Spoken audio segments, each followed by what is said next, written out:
Hi, my name is Reverend Dale Brown, and this is our bi-weekly podcast for Community Church at Ocean Pines. I get the joy of being the senior pastor here, and it is a wonderful place to be, filled with wonderful people, and I am absolutely blessed just to be a part of what God is doing through the wonderful people, the lay people, who worship and participate at Community Church. It's a great privilege and a great honor to be a part of this. They are engaged in mission in ways that are just phenomenal. And those mission efforts are growing as opportunities present themselves. Normally in the podcast, I have a partner. And over time, I've had Rabbi Rutberg, and I've had my dear friend who is the director of the Wesley Foundation at Salisbury University, and also on the staff at Asbury United Methodist Church in Salisbury, talk about youth ministry. And I've had many, many other people representing ministries here in the life of the church. I'd like to spend a few moments today talking about an issue that is very important to United Methodist currently. And this is my opinion only. I want to be really clear about this. This reflects my personal opinion. Yeah, I'm not speaking for the church. I'm not speaking for the district or the conference or the denomination. I am only speaking for Dale. And that is important for you to know and hear. But I'm going to be giving you information that is absolutely accurate and I think important for all of us to know. So let's begin talking about the issue of disaffiliation. If you're not aware, the United Methodist Church has begun to take sides in and around several important issues. One of those issues people have mischaracterized as an issue about scriptural authority. Now, I want to be very honest in saying that I, as a Christian and as a pastor, long for the day when all persons can fully participate in the life of the church. That is my perspective, my belief, and that is a part of my faith commitment to making everyone feel welcomed and valued. In my thinking, everybody is important to God, so everyone should be accepted and important to me. That being said, I know that there are persons who disagree. But the issue doesn't come down to scriptural authority because people on both sides take the Bible seriously. The issue comes down to scriptural interpretation. How do you read the Bible? How do you interpret and understand and live out the text in a way that takes seriously the issues of the day, the issues that the Bible raises, and who we are as people? So the issue of biblical interpretation I believe to be very important. The other is we are having lots of discussion about LGBTQ issues, concerns, questions, and people. Some churches are disaffiliating. That means leaving their connection to the conference and denomination, and others are choosing to stay. Let me tell you what I have previously recommended and continue to believe is important for Community Church. That we wait until General Conference 2024 to see what the denomination decides on these very important issues. And these issues are important because they impact and they connect with the lives of people. And so we don't make fun of, we don't mischaracterize, we take seriously and we discuss in a serious way these concerns and issues. But I said before, and I will say again, that those persons who are disaffiliating now are disaffiliating prematurely. And I'm sad to say that I think many of these, which are predominantly small churches that have disaffiliated, are going to be not existing in the days ahead because they don't enjoy the United Methodist safety net and things that we offer to churches as a denomination. So my belief for community church is that it is very important that we wait for the outcome of General Conference 2024, where there will be further discussion, resolutions brought, amendments made, votes taken, and things happening there that will affect our choices and opportunities. So I'd like for us just to wait. And while we're waiting, we continue to keep the main thing the main thing. And the main thing is ministry in the name of Jesus Christ. So that being said, what would have happened, or what is happening in those churches that are choosing to disaffiliate today or now? What would happen to us? Number one, you would need to find and locate a new pastor. I am under the belief, the strong belief, that God has called me as a United Methodist, and I am choosing to remain a United Methodist. This is my church home. I am first loyal to God. Secondly, I am loyal to my church. I am under the leadership of Bishop Easterling and our district superintendent, the Reverend Christina Blake, and I am loyal to those two ladies who are above me. I'm also in a collegial relationship with other pastors. We support and affirm each other, and I will not break that collegial relationship. I am a United Methodist. I will remain a United Methodist.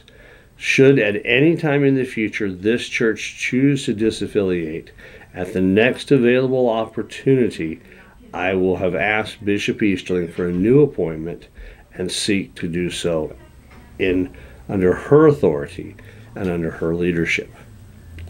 Secondly, we as a church do not have a complaint or problem with the current reality of the Taylor Disaffiliation Agreement. So here's what the Taylor Disaffiliation Agreement says. Number one, all activities with which we want to complain or disaffiliate have to be taking place within the bounds of our conference, not across the general church, not somewhere out west, not somewhere north or south of us, but within the bounds of the Peninsula Delaware Conference. So it's conference tied and directed. First, we have to disagree with the current doctrine of the church. Now, the United Methodist Church has a very conservative evangelical doctrine on the issue of human sexuality.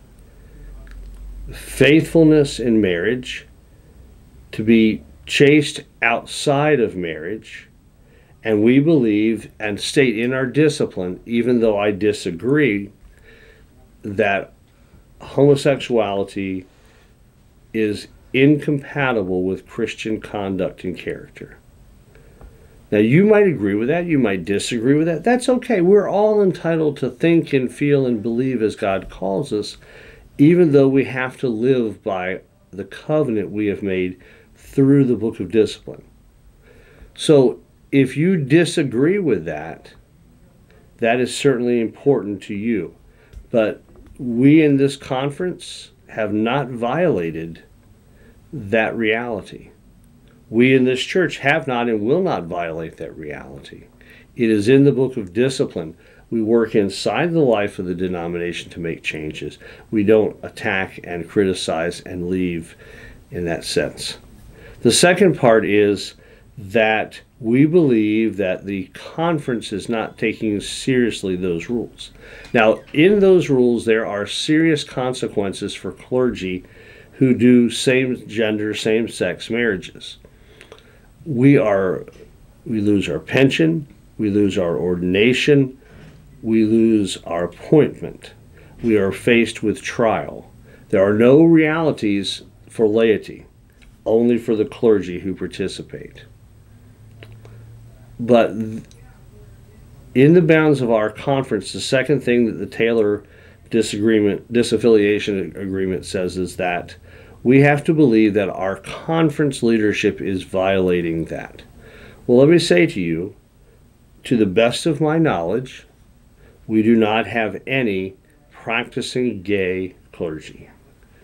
There is no one that the Board of Ordained Ministry has put forward who is acknowledged as a gay or lesbian or transgender candidate. There have been no same-sex, same-gender marriages performed in the life of our annual conference. We have literally lived by the letter of the law in this time and under Bishop Easterling with that. So we have to believe, if we're going to disaffiliate, that somehow we're violating those two stipulations, and we're not. And in good faith, I cannot, as your pastor, who believes in honesty and integrity, and I know that you do as well, create something to cause for disaffiliation. Those are the only two. The issue of human sexuality is the only issue that we as United Methodists are allowed to go through the Taylor disaffiliation agreement process with. You can't be because you don't like the conference, or you don't like your superintendent, or you don't like the bishop, or you don't like paying benevolence payments, or whatever it is. It can't be about that. It has to be about the issue of human sexuality. So what else happens with that? There is a process that you have to go through. You had to write a letter a while back, and again, I very much informed this church the fact that my belief was that we wait until 2024. And then we have to make the payment of we have to do a study first, on human sexuality, and then we have to make a payment of 2 years of benevolence payments. That for us is about $110,000 to $112,000. And then we have the pension payment that has to be made, and that again is probably $25,000, $30,000, $40,000. And then we would have to hire an attorney above and beyond that to look at the issues around how do we transfer deeds and do the legal work, so we would have legal fees in addition to that. I'm guessing, and this is just a wild guess, that it would be somewhere between $180,000 to $200,000 for us to disaffiliate, if we were to want to. And I strongly urge us to really say that we are going to remain United Methodist. So let me say a couple things just about this topic in closing. Number one, again, there are good people of faith on each side of this issue. We don't have the right to make fun of or to argue and fight with. We need to listen to and care about, in the spirit of love and kindness, people on both sides of the issue. Those who believe that persons should have full access, those who believe that there is something that's not in keeping with our faith in the practice of persons' LGBTQ realities. So we don't argue, we don't make fun of, we don't mock, we don't put down, we don't criticize, we don't attack and say, oh, you don't have faith if you don't believe this way. We continue in an attitude of love and respect.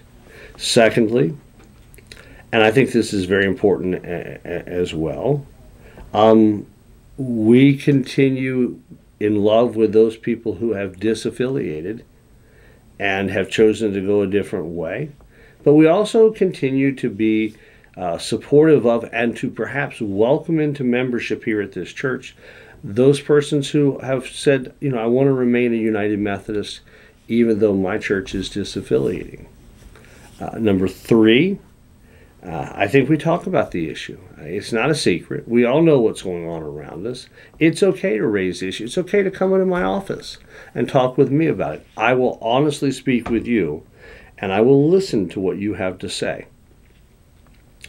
And I think perhaps by doing so, we will come to a place of understanding.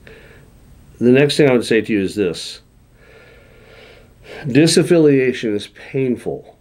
It's not something to celebrate. We don't need to do it because everybody else is doing it. And the truth is, not everybody else is doing it. Only about 32% of the churches across this conference are disaffiliating. Not everybody else is doing it. And the number is declining. Churches that originally said they wanted to pursue this option are now kind of stepping back and stepping away from the option. Not in huge numbers. I'll be very honest about that. But disaffiliation at its core is very, very painful. I sat in my home church helping the superintendent and 2 other clergy go through this process because it's a legal process and it has to be handled in a legal manner. And we sat at a table in the front of the church in Pocomoke and we counted the ballots.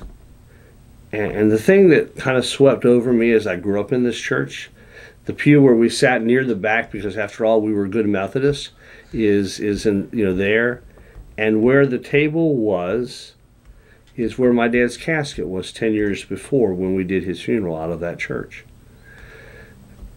Those memories don't go away. And disaffiliation, whatever the vote decision of the life of the church, is hard and painful for everybody. Those who are on the winning side automatically feel like, oh, we won, but those who are on the losing side begin to ask, is this church still my church home? Do I want to be here? And I looked at the vote in that church because I was the counter, and 7 people out of the group there had voted against disaffiliation. Each of them had a family member who was LGBTQ. And I could see the hurt and the pain on their lives. It was as if they were saying as a group to these dear people, your daughter, your son, your parent, your family member isn't welcome here. Now, I don't think that was their intention, but it's sure the message that came across.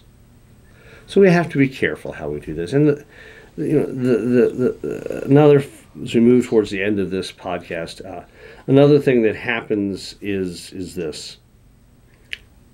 I want to say to you that I believe it to be clergy malpractice when we have a church that is as divided on this issue, as diverse on this issue as a community church is, to really begin to move towards any change. I have lost about 3 families, 3 people, because we are not conservative enough in their thinking. And it's not the church, they're thinking about the entire denomination. I have lost about 11 people, or 7 to 10 to 11 people, who think we're not as welcoming as we should be. So there's division on this issue, and to move us, to try to push us in any direction, I don't think is appropriate. And yes, we all want to say, well, I think that we need to do this or that or the other. What we really need to do is to continue to love and grow in love with one another, and really seek first to understand, as Stephen Covey would say, and then to have people understand our opinion. So I want to say a couple things in closing. And I know, Austin, we're going long, but that's okay. Just think of it as a long sermon. It's this. My commitment as your pastor is to love you, whether you agree with me on this issue or you disagree with me. And I will do that absolutely. We as United Methodists are so much more than this one issue. The second thing is this. To those members of this church who are LGBTQ, and I know that there are some who are because I'm the pastor, and also because just the sheer percentages of our population, this is going to remain a safe place for you. Nobody will make anyone aware of who you are. No one will ever embarrass you. No one will ever make fun of you. You matter to your pastor. You matter to your church. You are valuable in God's sight. And I want you to know that it matters that you are here as a part of the life of this church, and that this is a safe place for you. The third thing I would say is, for you who have LGBTQ family members, when they come to visit, bring them to church. They matter to God. And we're going to continue to be a place where people can have diverse opinions and wrestle with those ideas and try to find where God wants them to be as individuals and as the body of Christ. It's a hard issue because it touches people's lives. It touches family and friends, and we want to be loving and kind. We also want to be faithful to the text, and we come down at different places on that issue, and that's okay. That's how we all learn and grow together. If everybody was just like Austin, it would be really boring. But the truth is, if everybody were just like me, it would be really boring too. So thank you for listening, and we're going to record a second podcast here in just a moment on a whole different issue. But my door always is open. And again, I'm not about hollering or shouting. You know me well enough to know that. I'm going to listen. I'm going to care about you, but I am going to push. I'm going to push in the sense of asking you to consider different things and asking us to choose to work together to keep the mission of the church the one main thing. Folks, the last time I know, there are still people in our community who are hungry, who need food. Still people who need Jesus in their lives. Still people who need healing. Persons who need visiting and who are lonely. These are the important things right now in the sense of what we as a church can do. And we await General Conference of 2024 to see what the denomination does. But I want to be very, very clear. Dale's choice, and that's the only choice I can make. I will not force this church to do anything it does not want to do. But Dale's choice is to remain a United Methodist pastor until retirement, until God calls me home to glory.